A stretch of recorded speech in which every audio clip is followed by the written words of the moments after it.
Welcome students. Today we are going to discuss the transition metal alkene complexes. Transition metal alkene complexes जो है वो आपके हमने organometallic compounds की जब क्लासिफिकेशन पढ़ी थी तब मैंने बताया था पाई बॉन्डेड ऑर्गेनोमेटेलिक कॉम्प्लेक्सेस भी वहाँ पे लाई करते हैं. So this type of complex जो है वो ट्रांजिशन मेटल पाई कॉम्प्लेक्सेस की जो क्लासिफिकेशन है उसमें लाई करते हैं. वहाँ पे मैंने आपको बताया था कि जो आपका कोई भी अनसैचुरेटेड लिगेंड है like C double bond C, C triple bond C, N double bond O, N triple bond N, वो क्या करता है मेटल को अपना पाई बॉन्ड डोनेट करता है और उसके साथ में ट्रांजिशन मेटल पाई कॉम्प्लेक्सेस का फॉर्मेशन करता है. तो इस कैटेगरी में जो आता है ट्रांजिशन मेटल पाई कॉम्प्लेक्सेस में एल्कीन, अल्काइंस, अरीन कॉम्प्लेक्सेस जो है वो यहाँ पे फॉलो ऑन होते हैं, जिसमें से हम पहला आज डिस्कस करने वाले हैं, that is transition metal alkene complex. Transition metal alkene complex जो है वो 1827 में जो है वो डिस्कवर किया गया था, बट वहाँ पे उस वक्त इसकी स्ट्रक्चर एंड कैरेक्टराइजेशन के बारे में कोई डिटेल नहीं दी गई थी. टिल 1950 तक इसके बारे में कोई क्लियर यहाँ पे नहीं प्रूव हो पाया था कि उसका क्या स्ट्रक्चर है, क्या कैरेक्टराइजेशन है. इन 1827 में क्या हुआ था, डेनिस केमिस्ट WC जिस थे उन्होंने आइसोलेट किया था firstly stable yellow crystal of platinum second ethylene complex in Copenhagen. Copenhagen जो है वो कैपिटल ऑफ डेनमार्क है, वहाँ पे उन्होंने प्लेटिनम सेकेंड इथाइलिन कॉम्प्लेक्स को फर्स्टली आइसोलेट किया था. बट दैट टाइम वो नहीं बता पाए थे कि इसमें जो इथाइलिन का बॉन्डिंग है विद द मेटल एटम वो किस नेचर का है, किस तरह से वो बॉन्डेड है.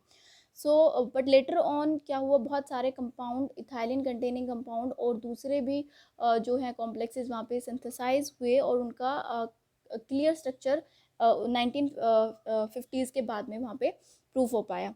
उन सारे कॉम्प्लेक्सेस में से जिस साल्ट जो इन्होंने WC जिसने आइसोलेट किया था complex platinum second ethylene complex, उसको नाम दिया गया जिस साल्ट. और ये सारे ट्रांजिशन मेटल एल्कीन कॉम्प्लेक्सेस में सबसे इंपॉर्टेंट कंसिडर किया जाता है बिकॉज ये सबसे पहले सिंथेसाइज आइसोलेट किया गया था. Now we see the method of preparation, how we can prepare the transition metal alkene complexes. So इसमें जो एग्जांपल लिया है फर्स्टली दैट इज़ ऑफ जिस साल्ट को जो है हमारे WC जिसने आइसोलेट किया था, उन्होंने कैसे इसको आइसोलेट किया था, तो पोटाशियम टेट्राक्लोरोप्लेटिनेट का उन्होंने इथेनॉलिक सॉल्यूशन लिया था और उसको अल्कोहलिक फॉर्म में रिफ्लेक्स कराया. देन उन्होंने प्रिपेयर किया जिस साल्ट जो कि ट्राइक्लोराइड इथाइलिन प्लेटिनम कॉम्प्लेक्स है और उसमें बाय प्रोडक्ट उन्होंने KCl को फाइंड आउट किया था. नेक्स्ट जो मेथड ऑफ प्रिपरेशन है वो भी जिस साल्ट के लिए ही है. इसको कैसे प्रिपेयर किया जा सकता है, पोटाशियम टेट्राक्लोरिनम क्लोराइड प्लेटिनम कॉम्प्लेक्स जो है उसको डाइल्यूट HCl की प्रेजेंस में इथाइलिन के साथ में जब उसको शेक किया जाता है for a prolonged time, then we can also get the Zeise salt. Next method of preparation is silver ion from the similar alkene complex which are water soluble. जो सिल्वर आयन होगा उसका silver भी किसी ना किसी salt form में present होगा, वहाँ से silver ion will utilize the ethylene molecule from the aqueous solution and it form the transition metal alkene complex, जिसमें कि आपका मेटल क्या होगा, सिल्वर होगा. इस टाइप के जो कॉम्प्लेक्स फॉर्मेशन किए गए this are used to separate out the alkene from the alkenes. Alkene अगर वहाँ पे आपके सैंपल में है तो वो अगर हम सिल्वर आयन का ये साल्ट लेंगे तो वो उसके साथ बॉन्डेड हो जाएगा और इस टाइप का कॉम्प्लेक्स का फॉर्मेशन होगा.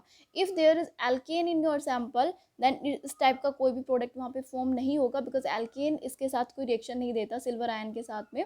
तो वहाँ पे ये टेस्ट के फॉर्म में यूज़ किया जाता है दिस मेथड कि आपके सैंपल में एल्केन प्रेजेंट है या एल्कीन प्रेजेंट है. Next method of preparation is जब आपका सोडियम टेट्राक्लोराइड प्लेटिनम को रिफ्लेक्स किया जाता है विद सिस साइक्लोब्यूटाडाइन 1,5-डाइन जो कि है in the presence of N propyl alcohol, then we can form the transition metal alkyne complex. और इसमें जो आपका जो एल्कीन है वो दो यहाँ पे यूज़ होगा, लिगेंड आपका सेम ही होगा. यहाँ पे साइक्लोऑक्टाडाइन हम यहाँ यूज़ कर रहे हैं, डाइइन से मतलब है डबल बॉन्ड वहाँ पे प्रेजेंट है, ठीक है. इसका रिएक्शन कराया गया पोटाशियम सोडियम टेट्राक्लोराइड प्लेटिनम के साथ in the presence of an ethyl alcohol and we get this salt where you can see the cyclooctadiene के जो 2 डाइन हैं, 2 पाई बॉन्ड हैं, वो मेटल को कोऑर्डिनेट कर रहे हैं, ठीक है, by donation of their pi bond. Next method of preparation is की condensation of metal vapour with the alkene. आप कोई भी प्योर मेटल ले सकते हैं इसमें और उसको किसी भी एल्कीन के साथ आप रिएक्ट करा सकते हैं, जैसे साइक्लोऑक्टाडाइन हो गया, या इसके अलावा दूसरा कोई एल्कीन, आप नॉर्मल इथाइलिन ले सकते हैं, कोई दूसरा एल्कीन ले सकते हैं, उसके साथ हम इसकी रिएक्शन करा सकते हैं। अगर हम साइक्लोऑक्टाडाइन के साथ इसको लेते हैं तो हम ये प्रोडक्ट वहाँ पे फॉर्म करते हैं। Next method of preparation is the by reduction of higher valent metal salt in the presence of alkene। आपने higher metal valent salt लिया जो आपने यहाँ पे प्रिपेयर किया था, this is higher metal valent salt, ठीक है। इसमें जो इसकी ऑक्सीडेशन स्टेट है that is +2।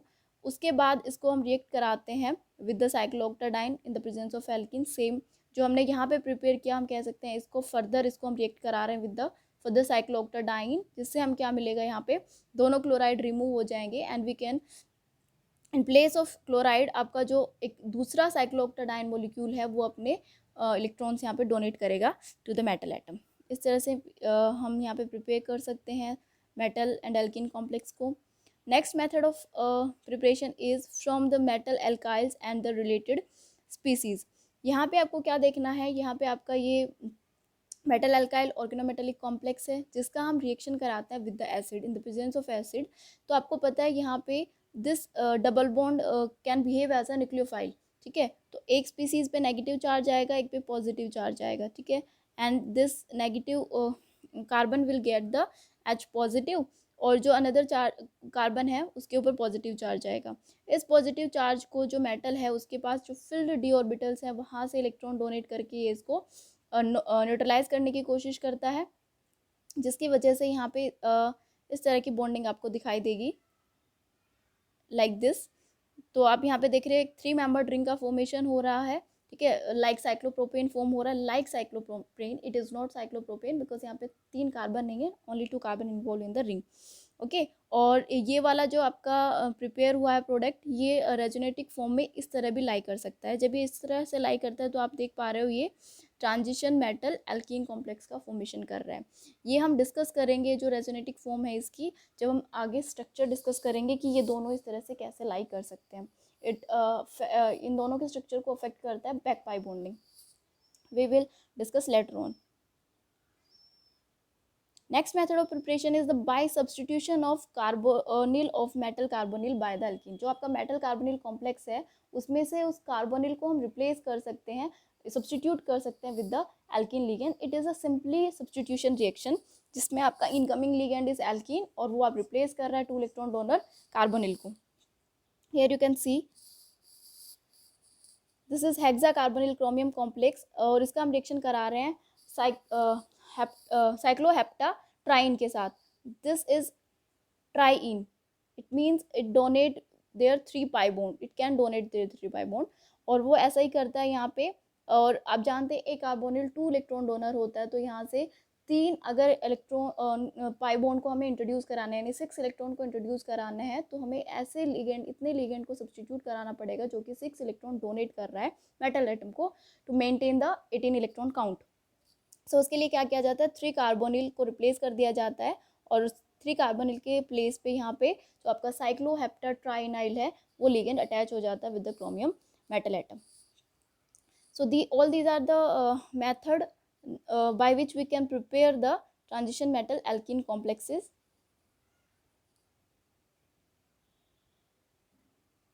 Next is the structure। कैसे ट्रांजिशन मेटल कॉम्प्लेक्सेस दिखाई देते हैं, हाउ लुक्स दे आर। तो इसमें आता है, सबसे पहले हम इसमें जो डिस्क्राइब कर रहे हैं structure of transition metal alkene को, इसमें हम एग्जांपल रख रहे हैं जिस साल का, because this is a more important complex of this category, okay. तो जिस साल का स्ट्रक्चर यहाँ पे आपको दिखाई दे रहा होगा, इसमें you can see the platinum metal जो है वो स्क्वायर प्लेनर फॉर्म में आपको यहाँ पे दिखाई दे रहा है। तो ज्योमेट्री ऑफ जिस salt is the square planar, जहाँ पे आपको प्लेटिनम के साथ में जो 3 क्लोराइड हैं वो आपको दिखाई दे रहे हैं कॉर्नर के ऊपर प्रेजेंट। प्लेटिनम एटम जो है स्क्वायर प्लेनर के बिल्कुल सेंटर में प्रेजेंट है। आप इसको इमेजिन कर सकते हैं कि आपका एक नोटबुक है जो टेबल के ऊपर रखा हुआ है, ठीक है, या कोई बुक है, तो उस बुक के बिल्कुल सेंटर में जो है वो आपका प्लेटिनम है और उसके तीन जो साइड कॉर्नर जो है उस नोटबुक के, उनके ऊपर आपका क्लोराइड एटम जो है वो अटैच्ड है। जो फोर्थ कॉर्नर है स्क्वायर प्लेन का, उसके ऊपर जो आपका इथाइलिन मॉलिक्यूल है वो अटैच है। अब इथाइलिन मॉलिक्यूल जो इस पे अटैच है वो जो है वो क्या है, परपेंडिकुलर है। मींस आपके नोटबुक के आपका नोटबुक टेबल पे है, तो टेबल के ऊपर की साइड एक CH2 ग्रुप जो है वो लाई कर रहा है, और एक टेबल के नीचे की तरफ CH2 ग्रुप लाई कर रहा है। तो इसको हम कहते हैं कि जो इथाइलिन मॉलिक्यूल है वो परपेंडिकुलर टू द प्लेन लाई कर रहा है, और जो तीनों क्लोराइड है वो इन द प्लेन यहाँ पे प्रेजेंट है। इस तरह का जिस साल्ट का स्ट्रक्चर होता है। और जो यहाँ पे जो 4 एटम जो प्लेन में है, ये क्वेश्चन पूछा जा सकता है कि जिस साल्ट में कितने एटम प्लेनर हैं, या कौन कौन से एटम प्लेन में लाई करते हैं। तो यहाँ पे आपका जो प्लेटिनम एटम है और 3 क्लोराइड हैं, वो यहाँ पे 4 एटम जो है वो प्लेन में प्रेजेंट हैं, और आपका जो पांचवा जो यहाँ पे यूनिट प्रेजेंट है दैट इज इथाइलिन, वो परपेंडिकुलर टू द प्लेन लाई कर रहा है।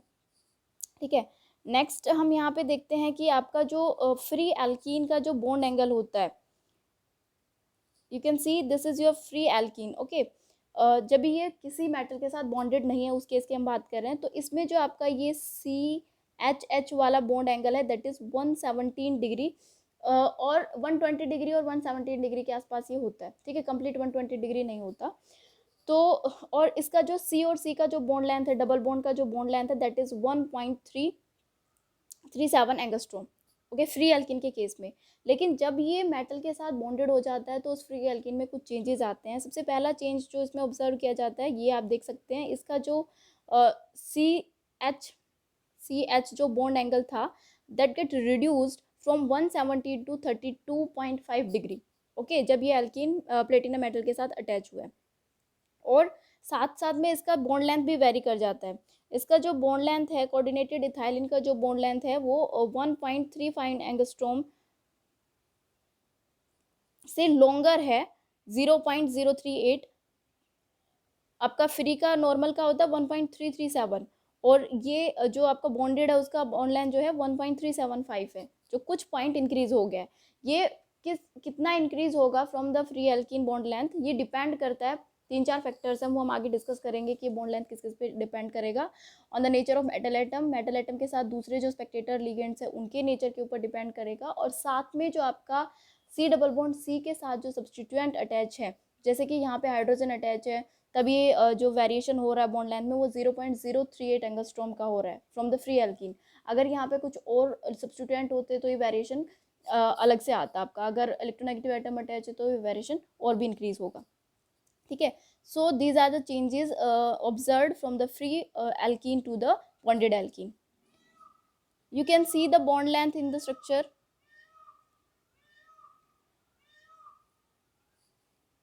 Here you can see the platinum atom के साथ जो 3 क्लोराइड हैं उसमें से 2.34 एंगस्ट्रॉम वाला एक क्लोरीन है, और बाकी 2 क्लोरीन की distance from the platinum atom is 2.30। आपको दिखाई दे रहा होगा कि एक क्लोरीन का बॉन्ड लेंथ दो आमने सामने वाले क्लोरीन से थोड़ा बड़ा है, और ये किसका बड़ा है, जो कि बिल्कुल फ्रंटली लाई कर रहा है, बिल्कुल सामने लाई कर रहा है, किसके, जो इथाइलिन मॉलिक्यूल है आपका उसके बिल्कुल सामने लाई कर रहा है। ठीक है, तो इसका भी रीजन क्या है, यहाँ पे back pi bonding will be the reason. जैसे यहाँ पे प्लेटिनम इसको बैक पाई बॉन्डिंग में इलेक्ट्रॉन देता है, तो प्लेटिनम और जो आपका इथाइलिन मॉलिक्यूल है उसका बॉन्ड क्या होता है, स्ट्रॉन्ग हो जाता है। अब प्लेटिनम ने अपना इलेक्ट्रॉन डेंसिटी उधर ट्रांसफर कर दिया, तो उसकी वजह से क्या होता है, Cl और प्लेटिनम के बीच में अट्रैक्शन थोड़ा सा कम हो जाता है, जिसकी वजह से ये बॉन्ड जोड़ है ये थोड़ा सा रिड्यूस हो जाता है, और जो बॉन्ड है थोड़ा सा वीक बन जाता है। दैट्स वाई इसकी जो बॉन्ड लेंथ है वो 0.34 एंगस्ट्रॉम जो है, 0.04 एंगस्ट्रॉम जो है वो बाकी 2 क्लोराइड से थोड़ा सा स्लाइटली इंक्रीज हो जाती है। ये बाकी जो अभी आपके कॉम्प्लेक्सेस होंगे ट्रांजिशन मेटल एल्किल कॉम्प्लेक्सेस, उनमें सब में ही ये वेरी करेगी बाकी स्पेक्टेटर लिगेंड से, जो लिगेंड उसके बिल्कुल फ्रंट में लाई कर रहा है। और ये बॉन्ड लेंथ कितना वेरी करेगा, ये डिपेंड करेगा कि उस पर्टिकुलर कॉम्प्लेक्स में जो बैक पाई बॉन्डिंग का रेंज है वो कितना है। ओके, यहाँ पे इस कॉम्प्लेक्स में जो बैक पाई बॉन्डिंग हो रही है वो बहुत ज़्यादा स्ट्रॉन्ग नहीं हो रही है इस पर्टिकुलर केस में, जिसकी वजह से जो इंक्रीज इन क्लोराइड की बॉन्ड लेंथ में आया वो बहुत स्लाइट इंक्रीज आया है। और जो C और C के बीच की बॉन्ड लेंथ है उसमें भी स्लाइट इंक्रीज आया है, because nature of back pi bonding is not so much strong in this particular case. Okay, now we see the bonding. So firstly bonding हम जब इसको देखते हैं, इसकी जो बॉन्डिंग है वो एक्सप्लेन की गई थी on the basis of Dewar Duncanson model, जो कि डेवलप हुआ था इन 1951 से 1953 में।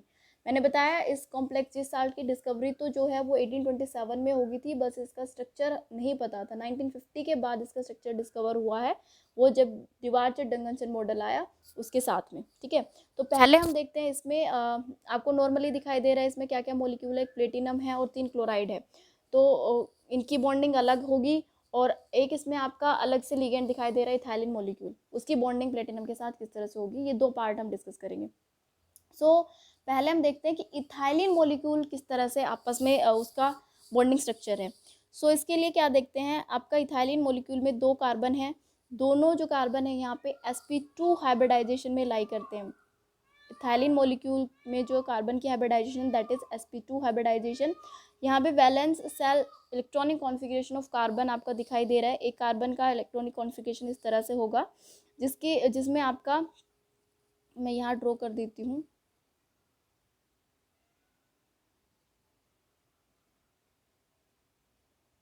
ओके, ये एक कार्बन है आपका इथाइलिन का और ये दूसरा कार्बन है C1 एंड C2 से मैं डिनोट कर रही हूँ। ये इसका 2s है और ये इसका 2p है, दोनों का सेम है, ये इसका भी 2s एंड 2p है। आपको पता है वैलेंस शेल में 4 इलेक्ट्रॉन होते हैं कार्बन के, ये इस तरह से 4 इलेक्ट्रॉन मैंने डिनोट कर दिए। उसके बाद अब ये क्या करता है, मैंने आपको बताया sp2 हाइब्रिडाइजेशन है, ये sp2 हाइब्रिडाइजेशन ईच कार्बन के लिए। ओके, तो इसमें क्या होता है, एक बॉन्ड जो होता है इसमें जो इलेक्ट्रॉन डोनेट करे जाते हैं आपस में, और एक कोवेलेंट बॉन्ड का फॉर्मेशन होता है कि दोनों कार्बन का जो ss ऑर्बिटल है हाइब्रिडाइज्ड sp और z और sp2 ऑर्बिटल जो है वो आपस में इलेक्ट्रॉन डोनेट करके एक कोवेलेंट बॉन्ड का फॉर्मेशन करता है, जो इस कार्बन का एक हाइड्रोजन के साथ और दूसरे हाइड्रोजन के साथ इस तरह से फिर कोवेलेंट बॉन्ड का फॉर्मेशन होता है। ठीक है, ऐसे ही दूसरे आपका कार्बन एटम एक हाइड्रोजन के साथ और इस तरह से दूसरे हाइड्रोजन के साथ बॉन्ड का फॉर्मेशन करते हैं। तो 3 sp2 हाइब्रिड ऑर्बिटल दोनों कार्बन की इन्वॉल्व हो गई हैं। एक एक ऑर्बिटल तो कार्बन और कार्बन के बीच में सिग्मा बॉन्ड बनाने के लिए इन्वॉल्व हो रही है, और जो उसकी 2 ऑर्बिटल बच रही हैं दोनों कार्बन पे, वो 2 हाइड्रोजन के साथ बॉन्ड बना रही है। ठीक है, इसके बाद आप देख पा रहे हो कि ये वाली 2 ऑर्बिटल्स जो हैं वो ना ही तो वो हाइब्रिडाइज्ड ऑर्बिटल हैं और ना ही वो किसी के साथ बॉन्डेड है। सो यहाँ पे in the ethylene molecule each carbon atom having unhybridised या फिर कह सकते हैं atomic PZ orbital that is singly field. ठीक है,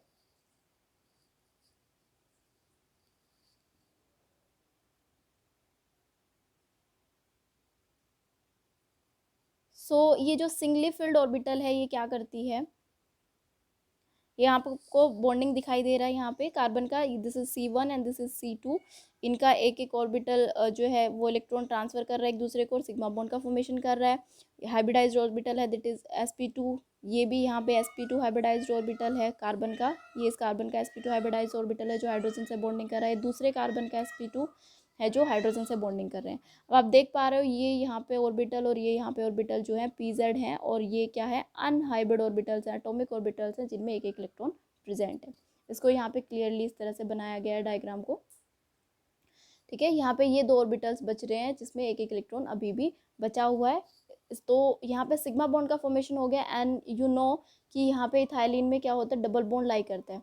सो डबल बॉन्ड कैसे फॉर्म होगा, जो 2 एटॉमिक पीजेड ऑर्बिटल्स हैं ये आपस में ओवरलैप करेंगी, इनमें linear combination of atomic orbital होगा जिसमें एक बार एडिशन होगा और एक बार सब्सट्रैक्शन होगा।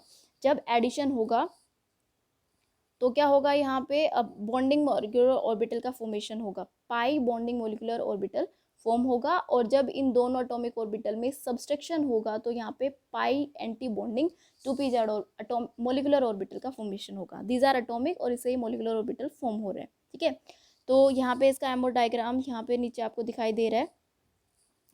2p-z single electron of 1 carbon, 2p-z of single electron of second carbon. ठीक है, ये एटॉमिक ऑर्बिटल्स हैं। अब जब ये इस तरह से पाई का फॉर्मेशन करते हैं और इस तरह से एंटी बॉन्डिंग का फॉर्मेशन करते हैं। ठीक है, अब इनके दोनों एक एक इलेक्ट्रॉन जो होते हैं, आपको पता है लोअर एनर्जी की जो ऑर्बिटल होती है उसमें पहले इलेक्ट्रॉन फिल होता है, तो ये पाई जो बॉन्डिंग मॉलिक्यूलर ऑर्बिटल है दोनों एटॉमिक ऑर्बिटल उसमें अपने एक एक इलेक्ट्रॉन को ट्रांसफर कर देती हैं, जिससे कि आपका फील्ड बॉन्डिंग पाई मॉलिक्यूलर ऑर्बिटल वहाँ पे लाई करता है। ओके, तो ये तो इथाइलिन का बॉन्डिंग हो गया कि इथाइलिन में C डबल बॉन्ड C किस तरह से फॉर्म होता है। ओके, यहाँ पे H की जगह पे कोई दूसरा सब्सटीट्यूएंट भी हो सकता है, कोई भी हो सकता है। ये नॉर्मल एक इथाइलिन का हमने एग्जाम्पल लिया। तो ये पहले सिग्मा बॉन्ड बना, फिर उसके बाद ये पाई बॉन्ड बना। अब पाई के साथ आपने देखा यहाँ पे पाई एंटी बॉन्डिंग भी बना है। इस एंटी बॉन्डिंग का बहुत ज़्यादा रोल आएगा, अभी हम डिस्कस करेंगे आगे। now देखते हैं कि प्लेटिनम के अराउंड क्या हाइब्रिडाइजेशन होता है। प्लेटिनम यहाँ पे आपको स्ट्रक्चर आप देख पा रहे हैं, स्क्वायर प्लेनर स्ट्रक्चर है इसका। तो प्लेटिनम के अराउंड जो हाइब्रिडाइजेशन होगा वो क्या होगा, DsP2 हाइब्रिडाइजेशन होगा प्लेटिनम का। ठीक है, this is DsP2 hybridization of platinum second ion. Okay, तो यहाँ पे वैलेंस इलेक्ट्रॉन ऑफ प्लेटिनम जब हम देखते हैं तो यहाँ पे इसके 5d में 8 इलेक्ट्रॉन फिल्ड रहते हैं, इसका 6s और 6p कम्प्लीटली वैकेंट होता है। तो ये क्या बनाता है, DsP2 हाइब्रिडाइजेशन। तो ये इसकी 4 ऑर्बिटल्स जो हैं वो हाइब्रिड ऑर्बिटल हैं, ऑल आर DsP2 ऑर्बिटल्स। ठीक है, और यहाँ पे जो इसके पास प्लेटिनम के पास ये फिल्ड इसकी एटॉमिक ऑर्बिटल्स हैं, इनका भी रोल आएगा आगे बॉन्डिंग में। ओके, और ये यहाँ पे यूज ऑर्बिटल्स हैं। खाली ऑर्बिटल्स थी जो इसकी हाइब्रिड ऑर्बिटल थी, उनमें आपके जो लीगेंड्स हैं, जैसे क्लोराइड हो गया, अपने दोनों इलेक्ट्रॉन डोनेट करेगा कोऑर्डिनेट बॉन्ड के थ्रू एंड वहाँ पे बॉन्ड का फॉर्मेशन करेगा। तो 3 क्लोराइड 3 DsP2 हाइब्रिड ऑर्बिटल में इलेक्ट्रॉन ट्रांसफर करेंगे, और जो चौथी DsP2 हाइब्रिड ऑर्बिटल है उसमें आपका एक इथाइलिन मॉलिक्यूल अपना पाई इलेक्ट्रॉन डोनेट करेगा। पाई, उसमें इथाइलिन मॉलिक्यूल में सिग्मा बॉन्ड भी बनता है और पाई बॉन्ड भी बनता है।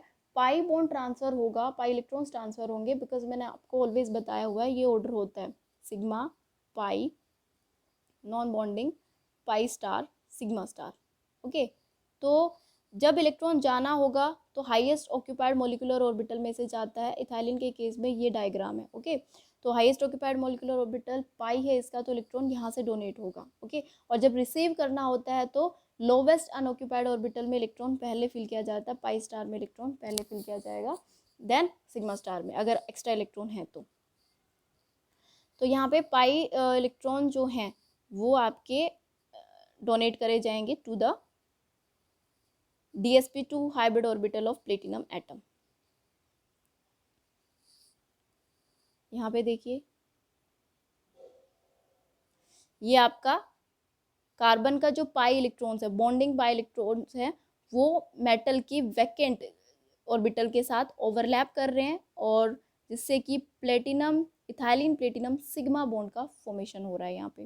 ओके, नेक्स्ट क्या होगा, यहाँ पे बैक बॉन्डिंग होगा। जो प्लेटिनम की मैंने अभी बताया था, यहाँ पे ये फिल्ड एटॉमिक ऑर्बिटल्स प्रेजेंट है यहाँ पे, वो क्या करती हैं मेटल की, देखो जो आपको इस तरह से शेडेड फॉर्म में दिखाया है वो फिल्ड इलेक्ट्रॉन को शो करता है। तो प्लेटिनम की field orbital, atomic orbital, it may be DX DY DZX कोई भी हो सकती है, या DZ² भी हो सकती है। वो आपके जो इथाइलिन मॉलिक्यूल है उसमें पाई के साथ साथ पाई एंटी बॉन्डिंग भी फॉर्म हुआ था, तो उसमें अपना ओवरलैप करती है और इलेक्ट्रॉन को ट्रांसफर कर देती है। Vacant pi star of the 2pz of ethylene molecule get overlap with the atomic field atomic orbital of the platinum atom and form the platinum to ethylene pi bond। जब metal से किसी substituent, किसी molecule या ligand को bond बनता है तो हम उसको इस तरह से एरो से दिखाते हैं और उसको बैक पाई बॉन्ड बोलते हैं। अगर आपका जो आपका लिगेंड है वही एक बार मेटल को सिग्मा बॉन्ड बना रहा है और फिर वही दोबारा से मेटल को इलेक्ट्रॉन डोनेट कर रहा है तो हम उसको कहेंगे नॉर्मल पाई बॉन्ड। बट अगर मेटल लिगेंड को इलेक्ट्रॉन डोनेट करे तो उसको कहेंगे बैक पाई बॉन्ड। अब आपने देखा, एक बार इथाइलिन ने अपना इलेक्ट्रॉन ट्रांसफर किया टू द मेटल एटम, दूसरे बार में क्या हो रहा है, on the other hand metal atom अपना इलेक्ट्रॉन ट्रांसफर कर रही है इथाइलिन को। तो जब इथाइलिन अपना इलेक्ट्रॉन डोनेट करता है मेटल को तो इथाइलिन पे डेफिशिएंसी ऑफ इलेक्ट्रॉन हो जाती है, जिसको ओवरकम कौन कर देता है, बैक पाई बॉन्ड। मेटल अपने इलेक्ट्रॉन्स को इथाइलिन की एटॉमिक और वैकेंट पाई स्टार ऑर्बिटल में ट्रांसफर कर देती है। तो इससे क्या होता है कि इथाइलिन मॉलिक्यूल पे डेफिशिएंसी ऑफ इलेक्ट्रॉन होने के चांसेस थोड़े कम हो जाते हैं। इसको बोलते हैं री इन्फोर्स, उसको दोबारा से एनर्जी दे दी। ठीक है, किसने, मेटल एटम ने। तो ये जो फिनोमिना है री इन्फोर्समेंट करने का, एक दूसरे को सहयोग देने का, इसको बोलते हैं हम सिनर्जिक बॉन्डिंग, या आप इसको सिनर्जिस्टिक इफेक्ट भी कह सकते हैं। It could be asked in the 2 marks। So this is the final bonding structure of platinum metal atom with the acetyl ethylene. यहाँ पे देखिए ये आपका नॉर्मली जो हम ऊपर डिस्कस करके आए इन द पार्ट, ये उसको कंबाइन कर रहा है। प्लेटिनम एटम का ये वैकेंट ऑर्बिटल है जो कि पाई ऑर्बिटल ऑफ इथाइलिन के साथ कंबाइन कर रहा है और सिग्मा बॉन्ड का फॉर्मेशन कर रहा है इन दिस मैनर। फिर आपका क्या दिख रहा है, ये field orbitals of platinum atom overlap कर रही हैं with the vacant orbital of the ethylene pi star anti bonding. तो उसके साथ ओवरलैप करके ये इस तरह से प्लेटिनम से इथाइलिन को बैक पाई बॉन्ड का फॉर्मेशन कर रहे हैं। ठीक है, ये सिनर्जिस्टिक इफेक्ट यहाँ पे देखने को मिलता है इन द ज्यूस साल्ट।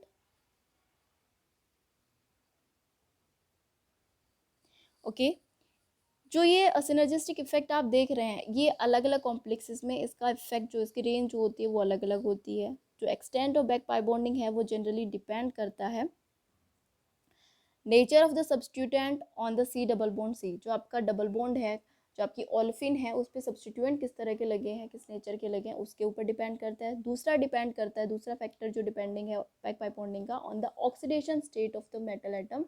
आपका मेटल एटम का नेचर अलग अलग कॉम्प्लेक्स में अलग अलग होता है, उसके ऊपर ऑक्सीडेशन स्टेट भी अलग अलग होती है जो डिपेंड करती है उसके लिगेंड के ऊपर। And third factor which decide the extent of back pi bonding is the other ligand present on the metal atom. जैसे कि जिस साल्ट में अदर लिगेंड आपके 3 क्लोराइड थे, ठीक है, और दूसरे कॉम्प्लेक्सेस में ये कोई दूसरा भी हो सकता है, ये ट्राइफेनाइल फोस्फिन भी हो सकता है। तो उस नेचर पे डिपेंड करेगा कि आपका एक्सटेंट ऑफ बैक बॉन्डिंग उस पर्टिकुलर कॉम्प्लेक्स में किस नेचर का होगा। जैसे हम यहाँ एक एग्जांपल डिस्कस करने जा रहे हैं, ये आपका एग्जांपल है ट्रांजिशन मेटल एल्कीन कॉम्प्लेक्स है। ओके, मैं एक बार इसको ड्रॉ कर देती हूँ। यहाँ पे rhodium is the central metal atom, इसमें आपका Cp एक आपका साइक्लोपेंटाडाइनाइल लिगेंड है जिसको L से डिनोट किया हुआ है इसमें। और यहाँ पे 2 आपके एल्कीन्स हैं, एक है आपका इस तरह से मैं ड्रॉ कर देती हूँ उसको, जिसमें एल्कीन में सब्स्टिट्यूएंट आपका हाइड्रोजन है, और दूसरा आपका जो ओल्फिन मॉलिक्यूल है, एल्कीन मॉलिक्यूल है, उसमें जो आपके सब्स्टिट्यूएंट है वो फ्लोराइड्स है। इस तरह से ये स्ट्रक्चर है। सो आप देखोगे इसकी जो बॉन्ड लेंथ है, आर एच और सी के बीच में जो बॉन्ड लेंथ है, इसको आर एच और सी की बॉन्ड लेंथ हम कहेंगे। जो ओल्फिन और मेटल एटम के बीच की डिस्टेंस है उसको हम आर एच सी से डिनोट कर रहे हैं। ये जो आपका फ्लोराइड है इसको हम सब्सटीट्यूटेड एल्कीन कह रहे हैं, और जो आपका एच सब्सटीट्यूएंट है इसको हम नॉर्मल एल्कीन कह रहे हैं। जो आपका सब्सटीट्यूटेड एल्कीन है, इट मीन्स ये वाली जो एल्कीन है, ये वाली जो बॉन्ड लेंथ है वो शॉर्टर बॉन्ड लेंथ है, ये है 2.01 एंगस्ट्रॉम का। और ये वाला जो बॉन्ड लेंथ है आर एच और जो अनसब्सटीट्यूटेड एल्कीन है उसके बीच का जो बॉन्ड लेंथ है that is of 2.17 angstrom. Okay, तो आप देख पा रहे हो कि जो आपका अनसब्सटीट्यूटेड आर एच सी है उसमें तो आपका बॉन्ड लेंथ क्या है, थोड़ा ज़्यादा है, और आपका जो सब्सटीट्यूटेड है जिसमें आपका एल्कीन फ्लोराइड से सब्सटीट्यूटेड है, बॉन्ड लेंथ थोड़ा सा कम है, शॉर्टर है। उसका रीज़न क्या है, यहाँ पे बैक पाई बॉन्डिंग इसका रीज़न है, क्योंकि आपका ऊपर वाले केस में जो आपका सब्सटीट्यूएंट है वो हाइड्रोजन है। ठीक है, हाइड्रोजन के साथ जब एल्कीन जुड़ता है तो वो एक बहुत ज़्यादा स्ट्रॉन्ग पाई एक्सेप्टर नहीं बनता, और जो आपका जब इलेक्ट्रोनेगेटिव एटम आपके सब्सटीट्यूएंट की तरह एल्कीन के ऊपर अटैच होता है तो उससे क्या होता है, एल्कीन का पाई एक्सेप्टर नेचर बढ़ जाता है because of electronegativity of that substituent atom. अगर यहाँ फ्लोराइड है, साइनाइड प्रेजेंट है, या कोई दूसरा NO2 ग्रुप प्रेजेंट है, तो ये सारे क्या है, हाई इलेक्ट्रोनेगेटिव एटम कैरी करते हैं, और जिसकी वजह से इलेक्ट्रॉन विड्रॉइंग नेचर इनका बढ़ जाता है। तो alkene become a pi strong pi acceptor. So यहाँ पे alkene is a good pi acceptor, okay, then this one. तो क्या करता है कि रोडियम से इलेक्ट्रॉन जाएगा बैक पाई बॉन्डिंग में to the anti bonding pi star. तो जो फ्लोराइड है वो बहुत ईगर होता है उस इलेक्ट्रॉन को लेने के लिए, तो जो रोडियम से इलेक्ट्रॉन जाएंगे वो बहुत फास्टली उसके एंटी बॉन्डिंग में जाएंगे as comparatively hydrogen substituted alkene के। तो जब इलेक्ट्रॉन यहाँ पे फास्टली जाएगा, बैक पाई बॉन्डिंग फास्टली होगा, इट मीन्स आर एच और सी के बीच में जो डबल बॉन्ड बनने जा रहा है वो ज़्यादा स्ट्रॉन्ग बॉन्ड बनेगा। अब आपको पता है सिंगल बॉन्ड में बॉन्ड लेंथ बड़ी होती है, डबल जैसे जैसे बॉन्ड ऑर्डर इंक्रीज होता है बॉन्ड की स्ट्रेंथ इंक्रीज होती चली जाती है और उसकी जो लेंथ है वो शॉर्ट होती चली जाती है। तो इस यही रीज़न है कि आपका सब्सटीट्यूटेड जो आपका एल्कीन है उसमें बैक पाई बॉन्डिंग ज़्यादा स्ट्रॉन्ग हो रही है, बिकॉज आपका जो वहाँ पे सब्सटीट्यूएंट अटैच है that is more electronegative substituent और उसकी tendency to gain the electron ज़्यादा होती है। तो बैक पाई बॉन्डिंग स्ट्रॉन्ग होगा, extent of back pi bonding in this substituted alkene will be fast, और जिसकी वजह से जो आपका आर एच और सी के बीच में बॉन्ड ऑर्डर जो है वो इंक्रीज होगा, देन द अनसब्स्टिट्यूटेड केस, और बॉन्ड लेंथ जो है वहाँ पे शॉर्ट हो जाती है।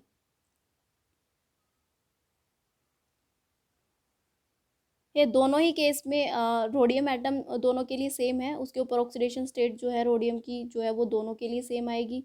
तो यहाँ पे मेटल एटम के नेचर के बेसिस पे हम इसको एक्सप्लेन नहीं कर सकते स्ट्रक्चर में बॉन्ड लेंथ को, यहाँ पे हम एक्सप्लेन करेंगे on the basis of substituent attach to the metal atom. ठीक है, नेक्स्ट आप यहाँ पे अब देख सकते हैं कि आपका एक कॉम्प्लेक्स है, जैसे कि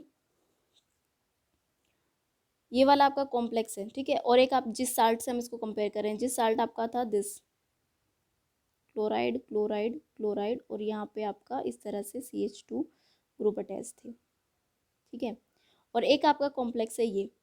आप देखिए आपका जिस साल्ट था उसमें जो oxidation state of platinum metal थी दैट वाज सेकंड, और आपका यहाँ पे जो oxidation state of platinum atom है दैट इज 0, बिकॉज इसमें जो सब्सटीट्यूएंट अटैच्ड है, लिगेंड अटैच्ड है, वो neutral ligand triphenyl phosphine attach है, यहाँ पे माइनस चार्ज कैरी करता है क्लोराइड, जिसकी वजह से उसका ऑक्सीडेशन स्टेट आता है। ठीक है, तो अब इन दोनों स्ट्रक्चर में डिफरेंस देखिए, यहाँ पे जो ये बॉन्ड लेंथ है, ये बॉन्ड लेंथ आती है 1.337, या अगर आप बैक बॉन्डिंग का कॉन्सेप्ट लगाएं तो 1.375 के आसपास ये बॉन्ड लेंथ आती है। ठीक है, यहाँ लिख देती हूँ 1.375 एंगस्ट्रॉम, और इस कॉम्प्लेक्स में जो आप देख रहे हैं ये सी और सी के बीच की बॉन्ड लेंथ है 1.43 एंगस्ट्रॉम है। उसका रीज़न क्या है, आपका जो ऊपर वाला कॉम्प्लेक्स था यहाँ पे बैक पाई बॉन्डिंग ही रीज़न रहेगा, बॉन्ड लेंथ जब वेरी कर रहा है और या बॉन्ड एंगल अगर वेरी कर रहा है तो उसका रीज़न होगा बैक पाई बॉन्डिंग। जिस साल्ट के केस में आपका मेटल एटम क्या है, एक सेकेंड ऑक्सीडेशन स्टेट में लाई कर रहा है, इट मीन्स उसके पास इलेक्ट्रॉन डेंसिटी कम है इस प्लेटिनम के, जो कि जीरो ऑक्सीडेशन स्टेट में लाई कर रहा है। तो यहाँ पे जो होगा इस केस में क्या होगा, मेटल के पास ज़्यादा इलेक्ट्रॉन डेंसिटी है, तो ये आसानी से आपके एंटी बॉन्डिंग में इलेक्ट्रॉन को ट्रांसफ़र कर पाएगा, जिससे क्या होगा प्लेटिनम और सी का बॉन्ड स्ट्रॉन्ग हो जाएगा। मैंने आपको हर बार बताया जैसे ही एंटी बॉन्डिंग में इलेक्ट्रॉन जाता है, बॉन्डिंग जो उसके इलेक्ट्रॉन्स हैं वो ब्रेक डाउन हो जाते हैं। तो जैसे ही पाई बॉन्डिंग में इसका इस तरह से डबल बॉन्ड था यहाँ पे, जैसे ही इसके एंटी बॉन्डिंग में इलेक्ट्रॉन आएगा, इसका ये बॉन्ड ब्रेक डाउन हो जाएगा, इसका डबल बॉन्ड से सिंगल बॉन्ड में कन्वर्ट होना स्टार्ट हो जाएगा। तो जैसे ही बॉन्ड ऑर्डर रिड्यूस होगा तो बॉन्ड लेंथ क्या हो जाती है, इंक्रीज हो जाती है, बिकॉज बॉन्ड ऑर्डर जब रिड्यूस होता है तो बॉन्ड की जो स्ट्रेंथ होती है वो रिड्यूस हो जाती है और बॉन्ड लेंथन हो जाता है। दैट्स वाई आपका नीचे वाला जो कॉम्प्लेक्स है उसमें आपको क्या दिखाई दे रहा है कि bond length between C C is 1.43 angstrom, that is greater than the this alkene, जो कि CH2 डबल बॉन्ड CH2 है, सिंपल आपका इथाइलिन है, उससे बड़ी है। तो यहाँ पे जो एक्सटेंड आप देख पा रहे हो, जो डिफरेंस देख पा रहे हो, वो in the nature of metal atom था, मेटल के ऊपर ऑक्सीडेशन स्टेट डिसाइड कर रहा था बैक पाई बॉन्डिंग कितना होगा।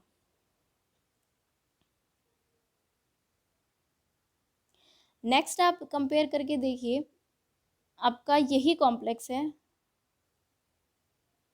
ठीक है, ये वाला कॉम्प्लेक्स है आपका, और एक ये कॉम्प्लेक्स है, दोनों में डिफरेंस क्या है, सेम है, मेटल के ऊपर ऑक्सीडेशन स्टेट सेम है, अदर अदर लिगेंड जो है वो सेम है। डिफरेंस कहाँ है आपका, यहाँ पे जो एल्कीन के साथ जो सब्सटीट्यूएंट था वो हाइड्रोजन था, और नीचे वाले केस में इसको हमने रिप्लेस कर दिया with the cyanide.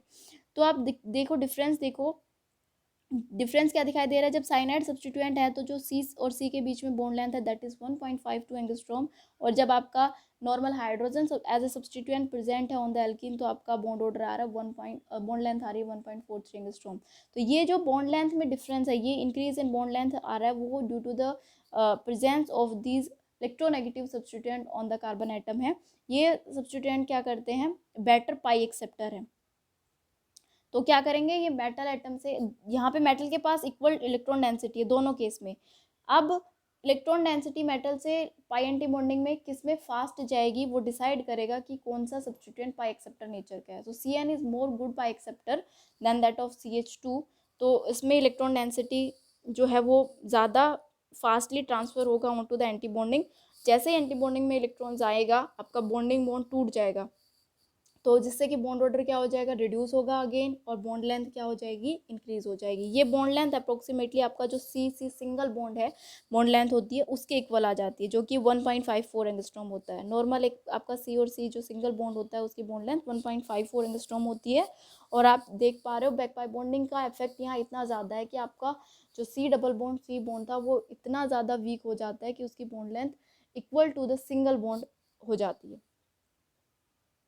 So these 3 factor will decide कि आपका बैक पाई बॉन्डिंग कितना होगा, बॉन्ड लेंथ में कितना डिफरेंस आएगा। एक पॉइंट जो है वो मैं स्किप कर गई थी, बेंडिंग नेचर। जो आपका ये सब्स्टिट्यूएंट है फ्री एल्कीन में, जो मैंने आपको वहाँ पे बताया भी था कि ये बॉन्ड एंगल जो होता है 117 या 120 के आसपास होता है। ओके, जब ये सब्स्टिट्यूएंट अटैच हो जाते हैं और ये जब ये जो फ्री एल्कीन है जब किसी मेटल एटम के साथ अटैच होती है तो इसके सब्स्टिट्यूएंट्स क्या होते हैं, बेंट हो जाते हैं। ये अभी इस तरह से फैले हुए थे, अब जब ये मेटल के साथ बॉन्ड होंगे तो ये बेंट हो जाते हैं, और इसमें मैंने बताया था इसका बॉन्ड एंगल जो है वो 32.5 डिग्री तक चला जाता है।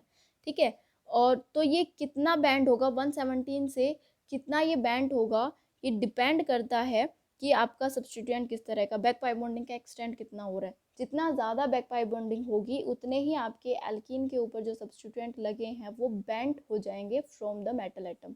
मेटल एटम से वो दूर चले जाते हैं जितना ज़्यादा बैक पाई बॉन्डिंग होगा। तो बॉन्ड एंगल रिड्यूस भी जो फैक्टर है वो ये डिसाइड करेगा कि आपका बैक पाई बॉन्डिंग कितना हो रहा है।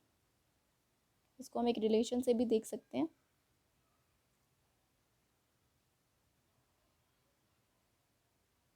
पीछे कहीं है वो रिलेशन,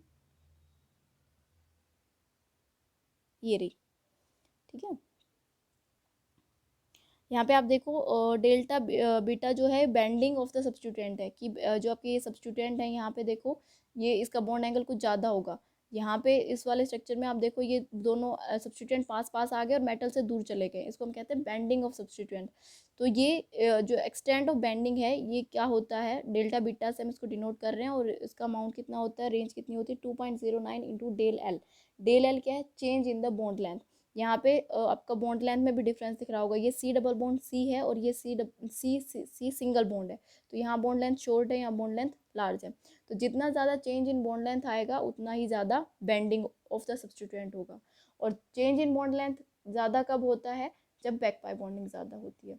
तो ultimately bending of the substituent, ठीक है, away from the metal and the change in the C bond length both depend on the nature of the back bonding or extent of the back bonding.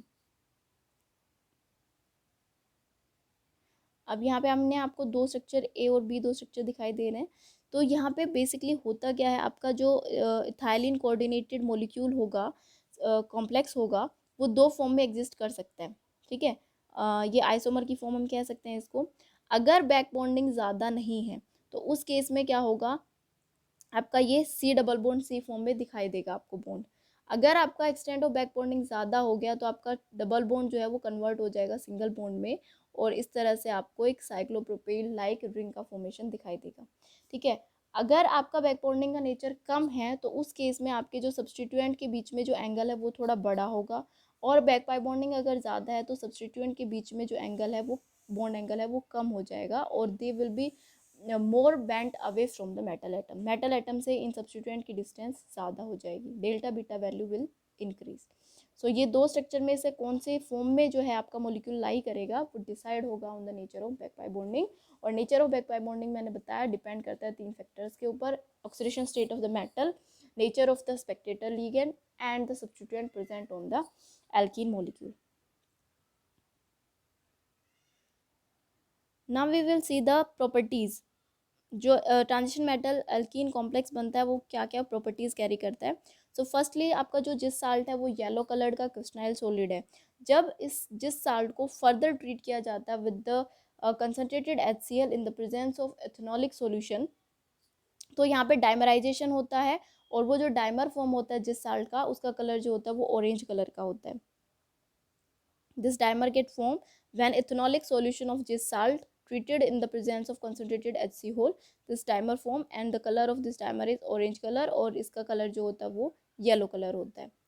Next property जो आता है इसका, nucleophilic attack on the coordinated alkene. आपको पता है यहाँ पे जो एल्कीन अटैक है, आपको पता है कि कोई भी एल्कीन है वो इलेक्ट्रोफिलिक और न्यूक्लियोफिलिक दोनों तरह की से बिहेव कर सकता है, बिकॉज आपका जब ये बॉन्ड ब्रेक होता है तो इस तरह से ब्रेक होगा, एक कार्बन के ऊपर नेगेटिव चार्ज आएगा, एक के ऊपर पॉजिटिव चार्ज आएगा।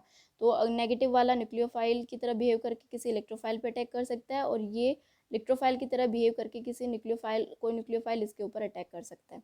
ठीक है, तो यहाँ पे जो आपका एल्कीन मॉलिक्यूल है वो अपना सिग्मा बॉन्ड जो पाई इलेक्ट्रॉन्स है वो सिग्मा बॉन्ड फॉर्म करने के लिए मेटल को डोनेट कर देता है। तो यहाँ पे जो पाई बॉन्ड का इफेक्ट है वो यहाँ पे कम रह जाता है, बिकॉज कोऑर्डिनेटेड हो जाता है ये। तो जिसकी वजह से ये क्या करता है, इसने अपना पाई इलेक्ट्रॉन दे दिया, तो अब ये बिहेव करेगा एज ए इलेक्ट्रोफाइल। ठीक है, नॉर्मल फ्री एल्कीन दोनों तरीके से बिहेव कर सकती है, बट ये मोर बिहेव करता है एज ए इलेक्ट्रोफाइल। सो अब एल्कीन, कोऑर्डिनेटेड एल्कीन जो है वो इलेक्ट्रोफाइल है, तो इसके ऊपर कोई न्यूक्लियोफाइल आके अटैक करेगा। तो यहाँ पे जो जनरली न्यूक्लियोफाइल आके अटैक करते हैं इस एल्कीन बॉन्डेड कॉम्प्लेक्सेस के ऊपर, वो वाटर, हाइड्रोक्साइड आयन, OMe या एसीटेट आयन, इस तरह से कोई भी न्यूक्लियोफाइल यहाँ पे हो सकता है जो अटैक करता है। इसका एक एग्जांपल है वैकर प्रोसेस। वैकर प्रोसेस में क्या होता है, आपका एल्कीन को कन्वर्ट किया जाता है एल्डिहाइड या कीटोन्स में। ठीक है, उसका ऑक्सीडेशन कराया जाता है, aerial oxidation, in the presence of PDCl2, CuCl2, these are the catalyst and HCl। ठीक है, इस पूरी प्रोसेस को कहा जाता है वैकर प्रोसेस। क्या होता है इस प्रोसेस में, इन शॉर्ट हम देख लेते हैं। ये बाकी आप डिस्कस करोगे आपके दूसरे सेक्शंस में कि वैकर प्रोसेस क्या होता है। ठीक है, यहाँ पे क्या होता है, PDCl2 HCl से जो क्लोराइड आते हैं उनको गेन करके PDCl4 में कन्वर्ट हो जाता है। फिर क्या होता है आपका नेक्स्ट स्टेप में, इथाइलिन इसमें ऐड किया जाता है। इथाइलिन यहाँ पे ट्रांस इफेक्ट के थ्रू, ट्रांस इफेक्ट में क्या होगा, एक लिगेंड का सब्सटीट्यूशन होगा विद द इनकमिंग लिगेंड। तो चारों लिगेंड सेम है तो कोई भी क्लोराइड हट जाएगा, वहाँ पे इथाइलिन अटैच हो जाएगा थ्रू द ट्रांस इफेक्ट। उसके बाद क्या होगा, नेक्स्ट स्टेप में वाटर मॉलिक्यूल ऐड किया जाता है। वाटर मॉलिक्यूल भी यहाँ पे ट्रांस इफेक्ट शो होगा। जो आपका इथाइलिन है, कोऑर्डिनेटेड इथाइलिन है, उसका ट्रांस इफेक्ट ज़्यादा है क्लोराइड से। सो अब इसके सामने जो क्लोराइड प्रेजेंट है वो सब्सटीट्यूट हो जाएगा with the incoming water molecule. तो इस तरह से प्रोडक्ट बनेगा आपका सेकेंड स्टेप पे। फिर उसके बाद क्या होगा, आपका यहाँ पे न्यूक्लियोफिलिक अटैक होगा। वाटर इज न्यूक्लियोफाइल हेयर, तो nucleophilic attack on the coordinated alkene यहाँ पे होने जा रहा है in the third step in this manner. तो जब यहाँ पे अटैक होगा तो यहाँ पे दोनों कार्बन सेम सब्स्टिट्यूएंट अटैच है, यहाँ पे कोई अनसिमेट्री नहीं है, सिमेट्रिकली है दोनों कार्बन। तो किसी भी कार्बन पे जाके ऑक्सीजन अपने लोन पेयर डोनेट कर देगा। जब इसकी सिग्मा स्टार में इलेक्ट्रॉन डोनेट करेगा तो ये बॉन्ड टूट जाएगा और ये पैलेडियम मेटल के साथ ये कार्बन है वो डायरेक्टली अटैच हो जाएगा। इस तरह से फॉर्मेशन होगा। ठीक है, वाटर मॉलिक्यूल जब अपने लोन पेयर देता है तो एक हाइड्रोजन को वहाँ से रिलीज कर देता है अपने आप को न्यूट्रल बनाने के लिए, ऑक्सीजन, बिकॉज ऑक्सीजन पे पॉजिटिव चार्ज ज़्यादा देर तक रह नहीं सकता, तो उसको ख़त्म करने के लिए वो हाइड्रोजन को रिलीज कर देता है in the form of H positive. उसके बाद नेक्स्ट स्टेप में क्या होता है, यहाँ पे बीटा हाइब्रिड ट्रांसफर होता है। आपको पता है जो भी मेटल एटम से बीटा पोजिशन पे कार्बन प्रेजेंट है उसके साथ जो हाइड्रोजन अटैच है वो मेटल के साथ एगोस्टिक इंटरेक्शन शो करता है और मेटल की वैकेंट ऑर्बिटल में अपने इलेक्ट्रॉन ट्रांसफर कर देता है। ठीक है, जिससे मेटल के और हाइड्रोजन के बीच में, बीटा हाइड्रोजन के बीच में एक बॉन्ड बन जाता है और मेटल के ऊपर इलेक्ट्रॉन डेंसिटी इंक्रीज हो जाती है, जैसे कि हाइड्रोजन अपने इलेक्ट्रॉन साथ लेकर आता है। तो जो मेटल का और कार्बन का जो बॉन्ड होता है वो ब्रेक हो जाता है, जिससे कि आपको एल्कीन का फॉर्मेशन होता है। ऑलवेज हमने पढ़ा है बीटा हाइड्राइड एलिमिनेशन जो होता है उसमें alkene as a product form होता है। तो इस तरह से यहाँ पे एल्कीन फॉर्म हुआ। ठीक है, एल्कीन फॉर्म नहीं होता यहाँ पे, एल्कीन जो फॉर्म हो रहा है वो along with the OH group है, यहाँ पे अल्कोहल भी फॉर्म हो रहा है। ठीक है, साथ में। तो यहाँ पे इस फॉर्म को, ये इनोल फॉर्म है, इनोल फॉर्म को कीटोन फॉर्म में हम इजीली कन्वर्ट कर सकते हैं अगर उसके साथ डबल बॉन्ड भी, अल्कोहल के नेक्स्ट पोजिशन पे डबल बॉन्ड भी अगर प्रेजेंट है तो। ठीक है, इस तरह से इनोल फॉर्म को ये टोटोमराइजेशन हो रहा है, कीटोन फॉर्म में कन्वर्ट कर लिया गया है। उसके बाद क्या होता है, आपका रीजनरेशन ऑफ कैटलिस्ट होता है। तो आपका कैटलिस्ट यहाँ पे जो आपका ये प्रोडक्ट बचा, प्रोडक्ट तो आपका ये हो गया। ठीक है, यहाँ पे आपका एल्डिहाइड फॉर्म हुआ है, इस एरियल ऑक्सीडेशन हो गया एल्कीन का, एल्कीन कन्वर्ट हो गया अब कार्बोनिल में।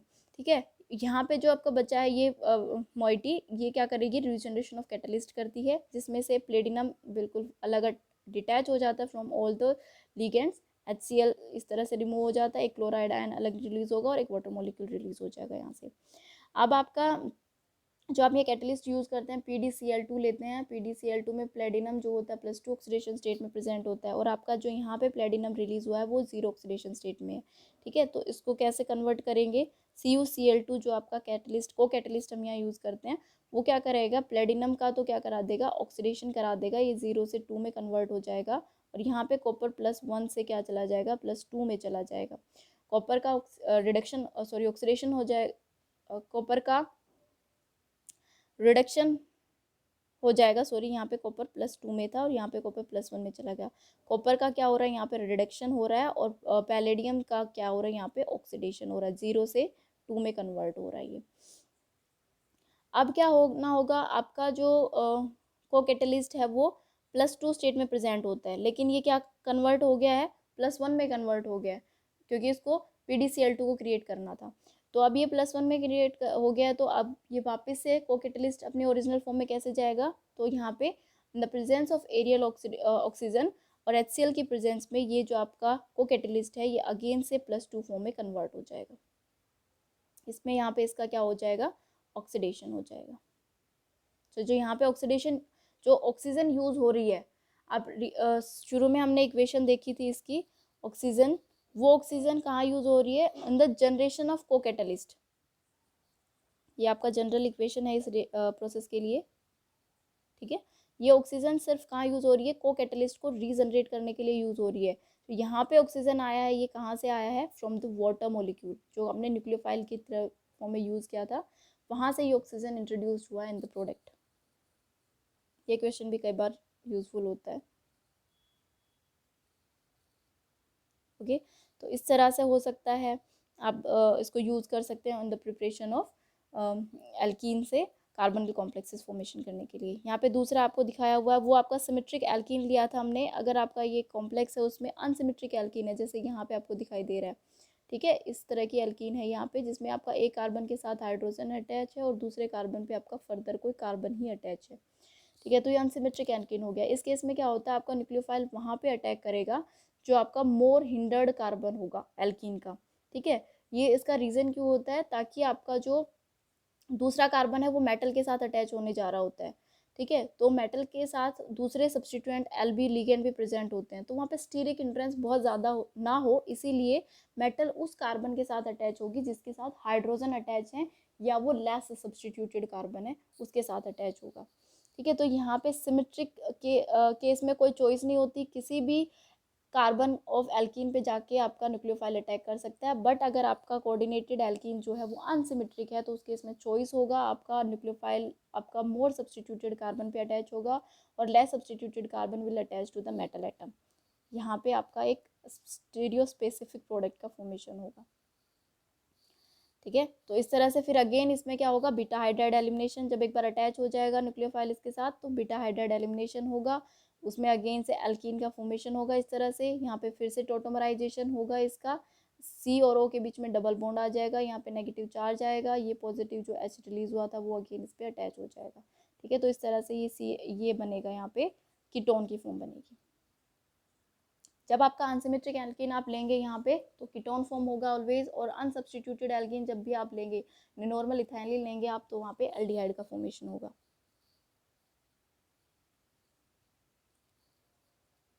Time is running out, so I will finish it in very short.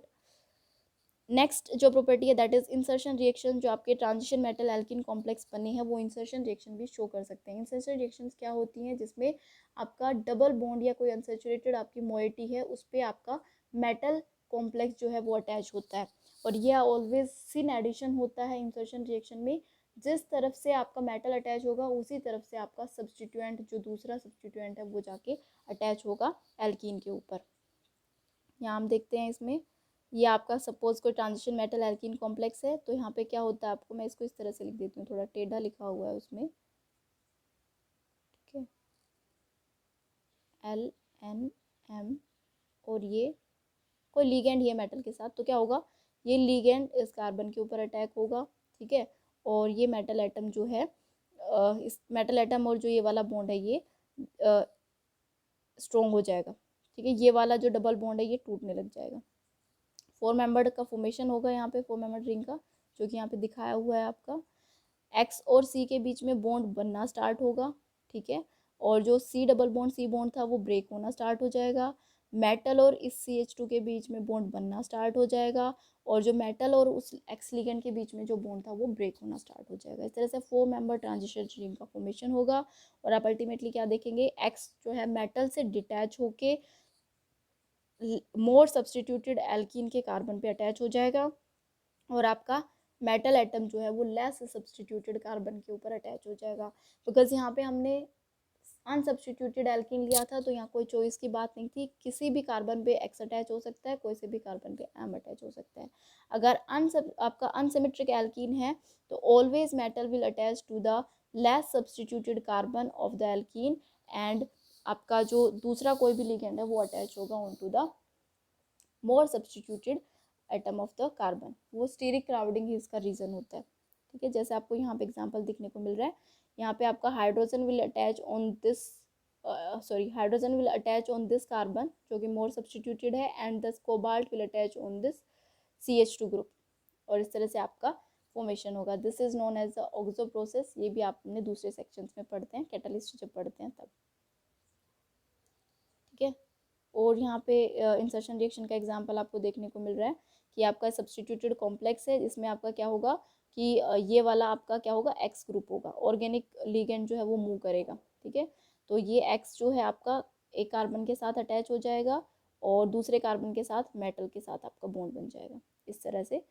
तो इस कार्बन के साथ ये Ti के साथ CH2 अटैच हो गया, और ये डबल बॉन्ड सिंगल बॉन्ड में कन्वर्ट हो जाएगा CH2, और इस CH2 के साथ ये CH2 अटैच हो गया, और उसके साथ ये CH3, तो ये इस तरह से कन्वर्ट हो जाएगा।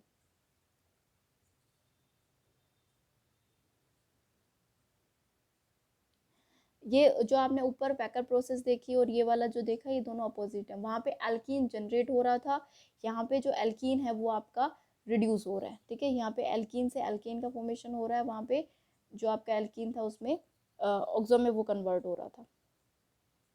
नेक्स्ट जो आता है यहाँ पे लीगेंड सब्सटीट्यूशन रिएक्शन। ये बहुत सिंपल है। नॉर्मली जो लीगेंड सब्सटीट्यूशन होता है, इसमें आपका जो कोऑर्डिनेटेड एल्कीन है, ठीक है, इसका जो ट्रांस इफेक्ट है वो इंक्रीज हो जाता है। तो आपका जैसे वाटर मॉलिक्यूल अगर इंट्रोड्यूस करना है, तो इस मॉलिक्यूल में हम देखेंगे कि किसका ट्रांस इफेक्ट ज़्यादा है। क्लोराइड और कोऑर्डिनेटेड एल्कीन में से कोऑर्डिनेटेड एल्कीन का ट्रांस इफेक्ट ज़्यादा है। इट मीन्स ये इसके ट्रांस पोजीशन पे जो भी लिगेंड है उसको सब्सटीट्यूट करा देगा विद द इनकमिंग लिगेंड। तो यहाँ से क्लोराइड हट जाएगा और वाटर मॉलिक्यूल इस क्लोराइड की जगह पे आके अटैच हो जाएगा। इस तरह से सब्सटीट्यूशन रिएक्शन देता है।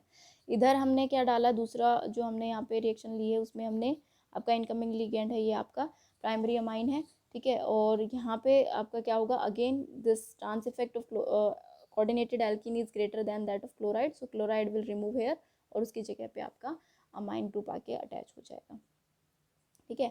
सम केसेस में क्या होता है, जो मोर पाई एक्सेप्टर कॉम्प्लेक्सेस होते हैं, जो इथाइलिन से ज़्यादा एल्कीन से ज़्यादा ट्रांस इफेक्ट शो करते हैं, लाइक आपका कार्बोनिल ग्रुप है, ठीक है, आपका साइनाइड है, आपका ट्राइफिनाइल फोस्फीन है, इनका जो होता है ट्रांस इफेक्ट जो होता है वो ग्रेटर देन एल्कीन होता है। तो इस केस में क्या होता है आपका, ये जब आने होते हैं तो एल्कीन रिप्लेस होता है, ना कि क्लोरीन। ध्यान रखना, ये 3 जो केस होंगे, अगर ये आपके इनकमिंग लिगेंड है उस केस में आपका coordinated alkene will replace out with the incoming ligand, और इन तीनों के अलावा अगर कोई भी आपका इनकमिंग लिगेंड है उस केस में एल्कीन वहाँ पे रहेगा, और एल्कीन के अपोजिट में उसके बिल्कुल ट्रांस पोजिशन पे जो भी सब्सटीट्यूएंट अटैच है वो रिप्लेस आउट होगा with the incoming ligand. Last reaction जो है इसका इलेक्ट्रोफिलिक अटैक जो होगा, अभी मैंने ऊपर बताया था जो कोऑर्डिनेटेड एल्कीन है उसका इलेक्ट्रोफिलिक कैरेक्टर मतलब वो बिहेव कर सकती है कि वो किसी न्यूक्लियोफाइल के इलेक्ट्रोफाइल को अपना इलेक्ट्रॉन दे, वो इसका कैरेक्टर रिड्यूस हो जाता है, बिकॉज आपका C डबल बॉन्ड C है वो अपने इलेक्ट्रॉन को डोनेट कर देता है to the metal atom.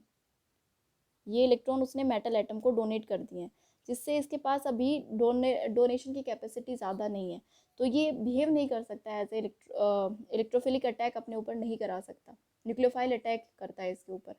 But in some rare cases क्या होता है कि electrophile can also attack on this, जैसे कि यहाँ पे ये एसिडिक प्रोटोन है वो अटैक करेगा इसके ऊपर, मतलब electrophile will attack on the, this means कि आपका ये जो आपका C double bond C bond है वो यहाँ पे इसको अपने इलेक्ट्रॉन देगा। ये बहुत रेयर केसेस में होता है कोऑर्डिनेटेड एल्कीन के साथ में। अगर आपका फ्री एल्कीन है तो वो दोनों टाइप की रिएक्शन दे सकता है, इलेक्ट्रोफिलिक अटैक भी दे सकता है, न्यूक्लियोफिलिक अटैक भी दे सकता है। But in coordinated alkene I repeat कि वो अपना पाई इलेक्ट्रॉन मेटल को डोनेट कर देता है, तो अब उसके पास मोर इलेक्ट्रॉन डेंसिटी नहीं बची कि वो किसी इलेक्ट्रोफाइल को वो दे, तो इसके ऊपर क्या होता है, न्यूक्लियोफाइल इसके ऊपर आके अटैक करता है, ठीक है। But in some rare cases some proton can also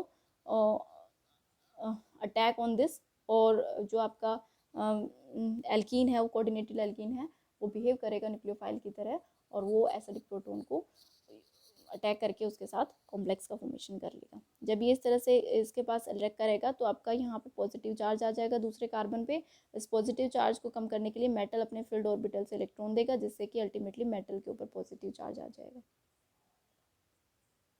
ठीक है।